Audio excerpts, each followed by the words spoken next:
El dogma de la Santísima Trinidad. Dios es uno en esencia y trino en personas.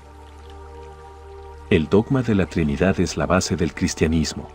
En él se fundan directamente otros grandes dogmas de la Iglesia y antes que nada, el dogma de nuestra redención. La doctrina de la Santísima Trinidad, a causa de su especialidad, es el contenido de todo símbolo de la fe que usó y usa la Iglesia ortodoxa, al igual que todas las confesiones de fe, escritas por diferentes causas por los padres de la Iglesia. Siendo el más importante de todos los dogmas cristianos, el dogma de la Trinidad es a la vez el más difícil de asimilar por la limitada mente humana. Es por esa razón que sobre ninguna otra verdad cristiana la lucha ha sido tan tensa en la historia de la Iglesia antigua, como sobre este dogma y sobre las verdades directamente relacionadas con él. El dogma de la Santísima Trinidad contiene dos axiomas fundamentales. A. Dios es uno en esencia y trino en personas, en otras palabras, Dios es uno en tres, tripostático, Trinidad consubstancial. B. Cada hipóstasis tiene su personalidad o peculiaridad hipostática, el Padre es no nacido, el Hijo nació del Padre y el Espíritu Santo procede del Padre. Nosotros nos prosternamos ante la Santísima Trinidad en una postración indivisible. En las obras de los padres de la Iglesia y en la liturgia la Trinidad es llamada frecuentemente unidad trina o unidad tripostática.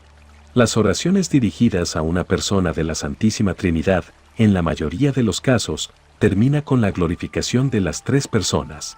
Por ejemplo, en la oración a nuestro Señor Jesucristo, te glorificamos juntamente con tu Padre eterno y con tu Santísimo bueno y vivificador Espíritu por los siglos de los siglos. Amén. Al dirigirse en oración a la Santísima Trinidad, la Iglesia la nombra en singular y no en plural, por ejemplo, porque a ti, no a nosotros, te glorifican todos los poderes celestiales, y no les, elevamos gloria, Padre, Hijo y Espíritu Santo, ahora y siempre y por los siglos de los siglos. Amén. La Iglesia cristiana, reconociendo el misterio de este dogma, ve en él una gran revelación, que eleva extraordinariamente la fe cristiana sobre cualquier simple confesión monoteísta que podemos encontrar en algunas religiones no cristianas. El dogma tripostásico muestra la plenitud misteriosa de la vida interior de Dios, porque Dios es amor, y el amor de Dios no puede extenderse solamente a lo creado por Él. El amor de Dios en la Santísima Trinidad se dirige también al interior de la vida divina. El dogma tripostásico también muestra con mayor claridad para nosotros la proximidad de Dios al mundo. Dios está sobre nosotros, Dios está con nosotros, Dios está en nosotros y en todo lo creado. Sobre nosotros está Dios Padre, manantial perenne, según la expresión de la oración de la Iglesia, base de todo lo creado, Padre de generosidades, que nos ama y cuida de nosotros como sus criaturas y sus hijos por la gracia. Con nosotros está Dios Hijo, nacido por causa del amor divino, aparecido a la gente como hombre, para que supiéramos y viéramos con nuestros propios ojos que Dios está con nosotros, sinceramente, es decir, de qué manera perfecta, participó con nosotros. En nosotros y en todo lo creado está, con su fuerza y su gracia, el Espíritu Santo, que todo lo llena, dador de la vida, vivificador, consolador, tesoro y fuente de todo bien. Las tres personas divinas poseen existencia eterna y se manifestaron al mundo con la venida y encarnación del Hijo de Dios siendo una sola fuerza, una sola esencia, una sola divinidad, versículos de Pentecostés. Así como Dios por esencia es todo conciencia e intención y autoconciencia, igualmente, cada una de estas tres eternas manifestaciones de Dios único tienen conciencia y por eso cada una es persona, y persona no simplemente como forma o fenómeno particular o naturaleza o acción, las tres personas se mantienen unidas en la más íntima unidad substancial de Dios. De tal manera, cuando en la doctrina cristiana hablamos sobre la Trinidad de Dios estamos hablando de la mística vida interior de Dios encerrada en la profundidad divina, revelada y entreabierta al mundo a su tiempo en el Nuevo Testamento, por el enviado del Padre al mundo, el Hijo de Dios y por la acción de la fuerza milagrosa, vivificadora y salvadora del Espíritu Santo, Consolador. Testimonio de las Sagradas Escrituras del Antiguo Testamento. La doctrina de la Trinidad de Dios está expresada en el Antiguo Testamento solo en forma abierta. Los testimonios del Antiguo Testamento sobre la Trinidad se descubren y se aclaran bajo la luz de la fe cristiana, como escribe el apóstol sobre los judíos. Hasta el día de hoy, siempre que leen a Moisés, un velo está puesto sobre sus corazones. Cuando se hayan convertido al Señor, el velo se quitará, el cual por Cristo es quitado. 2 Corintios 3, 15 a 16 y 14. Principales textos del Antiguo Testamento. Génesis 1, 1 y otros. El nombre Elohim en el texto hebreo, que gramaticalmente se utiliza en plural. Génesis 1, 26, y dijo el Señor, hagamos al hombre a imagen nuestra, según nuestra semejanza. La forma plural señala que no hay solo una persona en Dios. Génesis 3, 22, y dijo Dios, he aquí que Adán es como uno de nosotros, sabiendo el bien y el mal, palabras de Dios antes de la expulsión de nuestros primeros ancestros del paraíso. Génesis 11, 6 a 7. En la confusión de lenguas ante la torre de Babilonia en construcción, y dijo el Señor, he aquí el pueblo es uno, descendamos, y confundamos allí su lengua. Génesis 18, 1 a 3. Acerca de Abraham, le apareció Dios en el encinar de Mamre, alzando, Abraham, los ojos, miró, y aquí que 3 varones estaban junto a él, y se postró en la tierra y dijo, Señor, si ahora he hallado gracia en tus ojos, te ruego no pases de tu siervo. Vean, enseña San Agustín, Abraham se encuentra con 3 y se postra ante uno. Al ver a 3, él comprende el misterio de la Trinidad y postrándose como ante uno, confiesa la unidad de Dios en 3 personas. Además, los padres de la Iglesia ven en los siguientes textos indicaciones indirectas sobre la Trinidad. Número 6. 24 a 26, la bendición sacerdotal en forma triple, formulada por Dios por medio de Moisés, el Señor te bendiga y te guarde, el Señor haga resplandecer su rostro sobre ti y te sea propicio, te muestre el Señor su rostro y te conceda la paz. Isaías 6, 3, la doxología de los serafines que rodean el trono de Dios, Santo, Santo, Santo es el Señor Sabaoth. Salmo 32, 6, por la palabra de Dios los cielos se establecieron y por el espíritu de su boca son todas sus fuerzas. Finalmente, en la revelación del Antiguo Testamento es posible indicar textos donde se habla separadamente del Hijo de Dios y del Espíritu Santo. Por ejemplo, se menciona al Hijo, Salmo 2, 7, tú eres mi Hijo, yo te engendré hoy. Salmo 110, 3, desde el seno de la aurora te engendré. Se menciona al Espíritu Santo. Salmo 143, 10, tu Espíritu bueno me guiará a tierra de rectitud. Isaías 48, 16. El Señor Dios me envía a su Espíritu. Y otros textos semejantes. Testimonios de la Santísima Trinidad en el Nuevo Testamento. En el Nuevo Testamento, las 3 personas en Dios se manifiestan en la venida del Hijo de Dios y el envío del Espíritu Santo. El envío a la tierra por el Padre del Verbo de Dios y del Espíritu Santo componen todo el contenido de todas las escrituras del Nuevo Testamento. Por supuesto que la manifestación de Dios, uno y trino en el mundo, no son dados aquí en forma dogmática, sino el relato de las apariciones y actos de las personas de la Santísima Trinidad. La revelación de Dios como Trinidad ocurrió en el bautismo de Jesucristo y por eso el bautismo mismo se llama teofanía. El Hijo de Dios encarnado recibe el bautismo de agua. El Padre da testimonio de él, el Espíritu Santo en forma de paloma confirma la verdad de la voz de Dios. En las Escrituras del Nuevo Testamento hay expresiones que de una manera concisa, pero exacta manifiestan la verdad de la Trinidad. Estas sentencias son las siguientes. Mateo 28, 19, y después, y enseñad a todas las naciones, bautizándolos en el nombre del Padre y del Hijo y del Espíritu Santo. San Ambrosio advierte, el Señor dijo, en el nombre, no en los nombres, porque Dios es uno, no hay muchos nombres porque no hay 2 dioses, ni 3 dioses. 2 Corintios 13, 13, la gracia de nuestro Señor Jesucristo, el amor de Dios Padre y la comunión del Espíritu Santo sean con todos vosotros. Amén. 1 Juan 5, 7, porque 3 son los que dan testimonio en el cielo, el Padre, el Hijo y el Espíritu Santo, y estos 3 son uno. Además, San Atanasio explica en sentido trinitario el versículo siguiente de la epístola a los Efesios 4, 6. Un solo Dios y Padre, que está sobre todos, Dios Padre, por todos, Dios Hijo, y en todos nosotros, Dios Espíritu Santo. Punto. Confesión del dogma de la Santísima Trinidad en la Iglesia Antigua. Desde su comienzo la Iglesia de Cristo confiesa la verdad de la Santísima Trinidad con toda su plenitud y valor. San Ireneo de León, discípulo de San Policarpo de Esmirna, elegido por el mismo apóstol San Juan, claramente habla sobre la fe en la Santísima Trinidad, aunque la Iglesia está esparcida por todo el universo hasta el fin de la tierra. De los apóstoles y discípulos recibió la fe en un único Dios Padre Omnipotente, y en Jesucristo Hijo de Dios, encarnado para nuestra salvación, y en el Espíritu Santo, quien por medio de los profetas anunció la economía de nuestra salvación. Al recibir tal prédica y tal fe, la Iglesia, como dijimos, pese a estar esparcida por todo el mundo, la guarda celosamente como si viviéramos en una misma casa, cree idénticamente como si tuviera una sola alma y un solo corazón y consecuentemente predica, enseña y transmite como si tuviera una sola boca. Pese que en el mundo existen muchos dialectos, la fuerza de la tradición es una y la misma. Y de entre los jefes de las iglesias ninguno dirá algo contrario a la fe ni debilitará la tradición, ni aquel que es fuerte de palabra, ni el orador inexperto.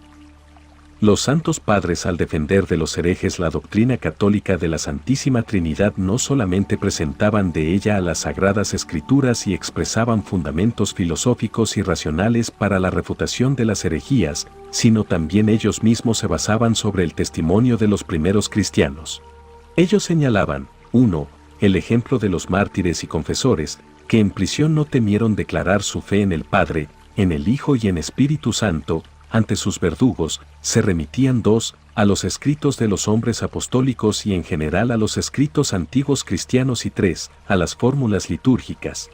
Así, San Basilio el Grande cita la doxología menor, gloria al Padre por el Hijo y en el Espíritu Santo, y otra, a él, Cristo, con el Padre y el Espíritu Santo corresponde honor y gloria por los siglos de los siglos. Y dice que estas doxologías se han usado en la Iglesia desde los tiempos mismos en que se proclamó el Evangelio.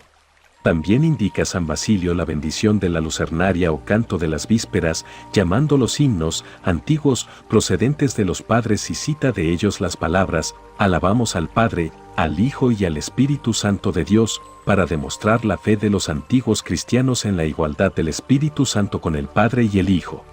También se tienen muchos testimonios de los antiguos padres y maestros de la Iglesia de cómo se efectuaba el bautismo en el nombre del Padre, del Hijo y del Espíritu Santo, como tres personas divinas desde los primeros días de la Iglesia y como la misma Iglesia denunciaba a los herejes, que se empeñaban en celebrar el bautismo en el nombre algunas veces solo del Padre, considerando como fuerzas inferiores al Hijo y al Espíritu Santo, o en el nombre del Padre y del Hijo, y otras veces solamente del Hijo, humillando al Espíritu Santo, testimonio de los santos Justiniano mártir, Tertuliano, Ireneo, Cipriano, Atanasio, Hilario, Basilio el Grande y otros. La Iglesia, no obstante, experimentó una gran inquietud y resistió una gran lucha en defensa de este dogma. La lucha fue dirigida principalmente en dos direcciones. Primero, para afirmar la consubstancialidad e igualdad de honor del Hijo con Dios Padre, después hacia la afirmación de la indivisibilidad del Espíritu Santo con el Padre y el Hijo. El objetivo dogmático de la Iglesia en su primer periodo era encontrar las palabras exactas que mejor expresaran el dogma de la Santísima Trinidad para protegerlo de la distorsionada interpretación de los herejes. Queriendo aproximar aunque fuera un poco el misterio de la Santísima Trinidad a nuestros entendimientos terrenales, lo incomprensible a lo comprensible, acudieron los padres a comparaciones con la naturaleza, tales como a. el sol, sus rayos y su luz, b. la raíz, el tronco y el fruto del árbol, c. la fuente, el manantial y el flujo de agua, d. tres velas encendidas una al lado de la otra que emiten una luz indivisible, e. el fuego, su resplandor y su calor, f. la inteligencia, la voluntad y la memoria, g. la conciencia, el conocimiento y el deseo, y así sucesivamente. Pero he aquí lo que dice San Gregorio el teólogo con motivo de estas tentativas de comparación: todo lo que analicé con mi mente ávida de conocimiento, todo lo que enriquecí mi razón, todas las semejanzas que busqué para este misterio no fueron suficientes para encontrar en lo terrenal algo con que comparar la naturaleza divina. Si se encuentra un pequeño parecido, mucho más es lo que se escapa dejándome abajo junto con lo que elegí para la comparación. Siguiendo el ejemplo, ante otros, elegí la fuente, el manantial y el flujo y medité, ¿no tienen acaso algún parecido el uno con el Padre, el otro con el Hijo y el tercero con el Espíritu Santo? Ya que la fuente, el manantial y el flujo temporalmente son indivisibles e inseparables, pese a que dan la impresión de estar divididos en tres naturalezas. Pero temí, en primer lugar, de no permitir en la divinidad alguna corriente jamás interrumpida y, en segundo lugar, de que tales semejanzas introdujeran un número singular. Porque la fuente, el manantial y el flujo en relación al número componen una unidad, diferenciándose solamente en la forma de presentarse. Tomé de nuevo para analizar el sol, el rayo y la luz, y aquí encontré también el peligro en que una simple especie represente alguna confusión marcada en el sol y en aquello que es del sol.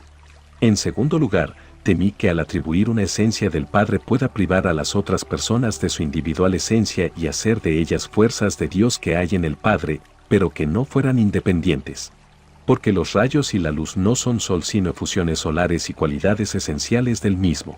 En tercer lugar, temí atribuir a Dios existencia e inexistencia a la vez, conclusión a la que estas comparaciones pueden llevarnos, y esto sería aún más absurdo que lo antedicho. Y en general, no encuentro nada entre los ejemplos elegidos que al ser analizado detenga mi mente, salvo que alguien con la debida prudencia tome algo de estas imágenes y deseche todo lo demás. Finalmente llegué a la conclusión de que es mejor alejarse de todas las imágenes y sombras como engañadoras que son y que no nos llevan en absoluto a alcanzar la verdad, y mantenerse en una forma de pensamiento más piadoso. Es mejor detenerse en algunas locuciones teniendo como guía al Espíritu, comunicador e interlocutor sincero, y con la iluminación recibida de él conducirse hasta el final, caminar en nuestro siglo con él y, conforme a la medida de nuestras fuerzas, persuadir a otros para que alaben al Padre, el Hijo y el Espíritu Santo, una divinidad y un único poder. San Gregorio el Teólogo. Las cualidades personales de las hipóstasis divinas. Las personas o hipóstasis de la Santísima Trinidad son designadas de esta manera: el Padre, no nacido; el Hijo, nacido antes de todos los siglos; el Espíritu Santo, procede del Padre. Aunque nos enseñaron que hay una diferencia entre nacimiento y procedencia, no sabemos en qué consiste la diferencia, ni qué es el nacimiento del Hijo y la procedencia del Espíritu Santo. San Juan Damasceno. Cualquier consideración dialéctica sobre el nacimiento y la procedencia no puede descubrir la intimidad del misterio de la vida divina.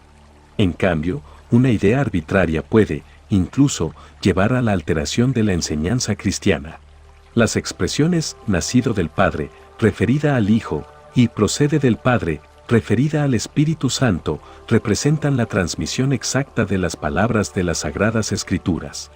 Del Hijo se dice «unigénito», Juan 1, 14, 3:16, y otros, y también, desde el seno antes de la aurora te ha engendrado, Salmo 110, 3, el Señor me ha dicho, tú eres mi Hijo, yo te he engendrado hoy, Salmo 2, 7, Efesios 1, 5 y 5, 5.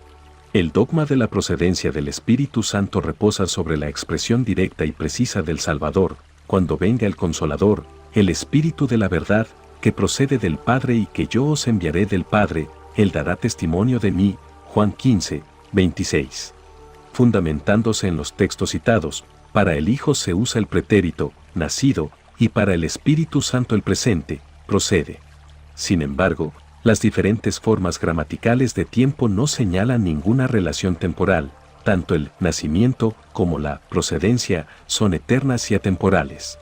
En términos teológicos, en cuanto al nacimiento del Hijo, algunas veces se usa el tiempo presente, eternamente se engendra del Padre, pero por lo general los santos padres se expresan como en el símbolo de la fe, nacido. El dogma del nacimiento del Hijo y la procedencia del Espíritu Santo del Padre muestran la misteriosa relación interna de las personas en Dios, la vida de Dios en sí mismo. Es necesario diferenciar claramente esta relación sempiterna, eterna y atemporal de la manifestación de la Santísima Trinidad al mundo creado, de la acción providencial y de la aparición de Dios al mundo, como se manifestaron en el acto de la creación, en la venida del Hijo de Dios a la tierra, su encarnación y el envío del Espíritu Santo. Estas manifestaciones y acciones providenciales se efectuaron en el tiempo. En un tiempo histórico, el Hijo de Dios nació de la Virgen María, por el descenso sobre ella del Espíritu Santo. El Espíritu Santo vendrá sobre ti y el poder del Altísimo te cubrirá con su sombra, por lo cual el santo ser que nacerá, será llamado Hijo de Dios. Lucas 1, 35. En un tiempo histórico el Espíritu Santo descendió sobre Jesús al ser bautizado por Juan. En un tiempo histórico, el Espíritu Santo, enviado por el Hijo del Padre, apareció en forma de lenguas de fuego. El Hijo descendió a la tierra por medio del Espíritu Santo. El Espíritu es enviado por el Hijo según la promesa, Consolador, que yo os enviaré del Padre. Juan 15, 26. Respondiendo a la pregunta del eterno nacimiento del Hijo y la procedencia del Espíritu Santo, ¿cuándo fue el nacimiento y la procedencia? San Gregorio el teólogo responde, antes de todo cuándo. Cuando escuchas sobre el nacimiento, no trates de saber en qué forma nace. Cuando escuchas que el Espíritu Santo procede del Padre, no te preocupes por saber cómo procede. Pese a que el significado de las expresiones, nacimiento y procedencia, no son incomprensibles, empero ello no disminuye la importancia de estos entendimientos de la doctrina cristiana sobre Dios. Estas expresiones indican la perfecta divinidad de la segunda y tercera persona. La existencia del Hijo y del Espíritu Santo reposan indivisiblemente en la esencia misma de Dios Padre y de ahí la expresión en cuanto al Hijo, desde el seno te he engendrado, desde el seno, es decir, de la substancia misma. Por medio de las palabras nacido y procede, la existencia del Hijo y del Espíritu Santo es contrapuesta a la existencia de cualquiera criatura, a todo lo creado, a lo que fue traído por la voluntad Dios de la inexistencia. La existencia de la esencia de Dios solamente puede ser divina y eterna. Lo engendrado es siempre de la misma esencia de lo que engendra, mientras que lo creado y construido es de otra esencia, más baja y ajena en relación a su creador.